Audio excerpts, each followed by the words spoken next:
How much energy have you wasted trying to prove you matter to people who don't even care?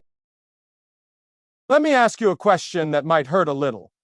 How much energy have you wasted trying to prove you matter to people who don't even care? Think about it. How many times have you sat there, phone in hand, drafting a post or sitting at a table explaining your big plan, waiting for that nod of approval, waiting for that hit of dopamine that makes you feel like you've accomplished something before you've even started? We live in a world that tells you to broadcast your life, share your wins, share your breakfast, share your grind. But let me tell you the brutal truth that nobody wants to admit. Most people talk about the work because they are terrified to actually do it. They announce their moves because the applause feels like success. But applause is not success. Applause is a drug. And every time you open your mouth to seek validation for a dream you haven't built yet, you are leaking the very power you need to build it. You see, there is a science to this failure. When you tell everyone what you're going to do, I'm going to start that business in 2026. I'm going to lose 30 lbs. I'm going to write that book. Your brain releases dopamine. It tricks you. It gives you the chemical reward of the achievement without you having to endure the sweat, the tears, or the discipline required to actually earn it. You feel good. You feel productive, but you haven't moved an inch. You are standing in the same spot, high on the fumes of a fantasy, while the real work remains untouched in the dark. And this is why you are stuck. This is why you feel that knowing emptiness when the lights stop coming and the room goes quiet because you have traded your potency for attention. But 2026 demands something different from you. If you want to change your life, I mean really change it, not just put a fresh coat of paint on the same old rot, you have to learn the art of the disappear.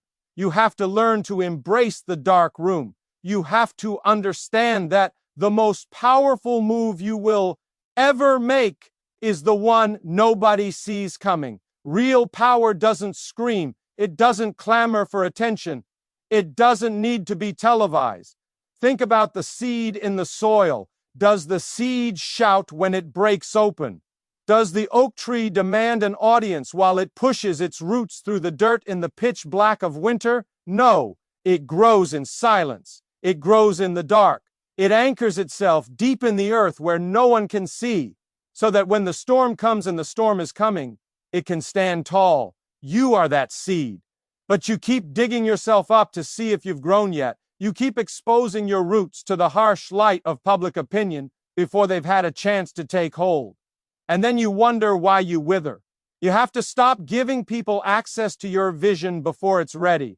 Not everyone deserves a front row seat to your process. In fact, most people in your life are not equipped to handle the magnitude of what you are trying to build. When you share your big vision with small minds, they don't see your potential. They see their own limitations reflected back at them. They will tell you, be realistic. They will tell you that's too risky. They will plant seeds of doubt in your garden because your growth makes them uncomfortable. Your evolution reminds them of their stagnation. So they try to pull you back down to their level, not because they hate you, but because your rising exposes their falling.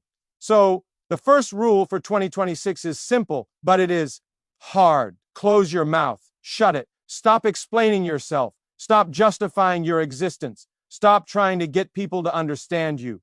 You do not owe anyone an explanation for your growth. You do not owe anyone a breakdown of how you got where you are or where you are going. That part of the journey belongs to you. The long night's yours.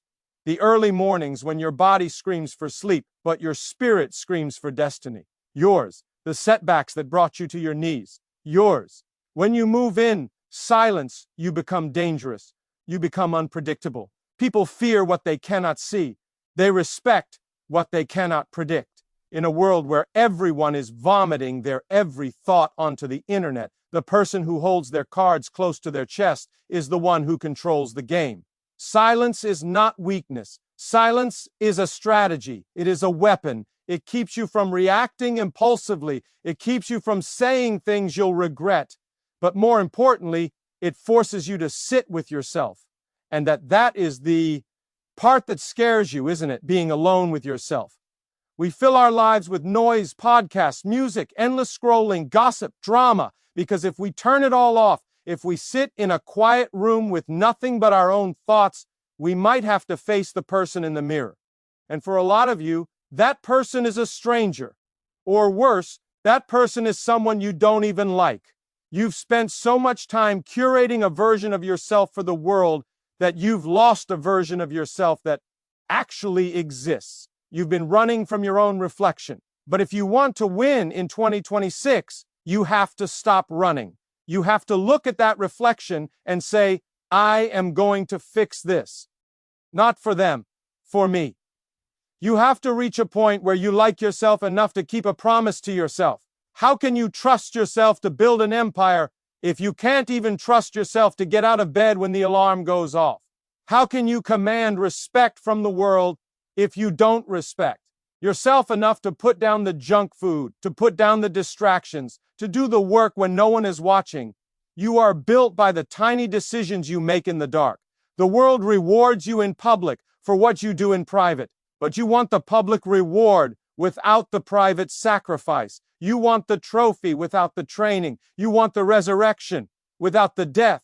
But you have to die to who you used to be if you want to give birth to who you are becoming. This is about the Stoic art of taking back control. Epictetus taught us that we are disturbed not by things, but by the views we take of them. We are disturbed because we attach our happiness to things outside of our control. What people think, who likes us, the outcome of the game. But the Stoics knew the secret.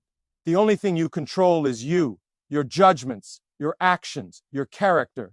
Imagine if you took all that energy you spend worrying about other people's opinions, all that energy you spend trying to craft the perfect image, and you poured it into your own foundation. Imagine if you treated your energy like a bank account. Every time you engage in drama, you are making a withdrawal. Every time you explain yourself to a fool, you are going bankrupt. You have to stop leaking your power. You have to hoard your focus like it is the last bottle of water in the desert. Because 2026 is going to ask you a question. Are you ready? Not do you want it. Everyone wants it. Everyone wants the money, the freedom, the body, the love. But are you ready to carry the weight of it? Because the weight of success will crush you if you haven't built the muscle to hold it. And muscle is built through resistance. It is built through pain. You cannot have a life of greatness without a season of pain. I know you want it to be easy.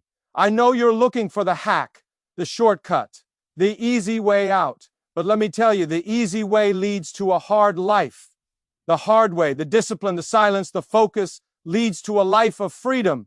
You have to choose your hard. Being broke is hard. Being wealthy is hard. Choose your hard. Being out of shape is hard. Being disciplined in the gym is hard. Choose your hard. Having difficult conversations is hard. Living in resentment is hard. Choose your hard. There is no path that doesn't involve struggle. But the struggle you choose in the dark room, the struggle of self-mastery, that is the struggle that liberates.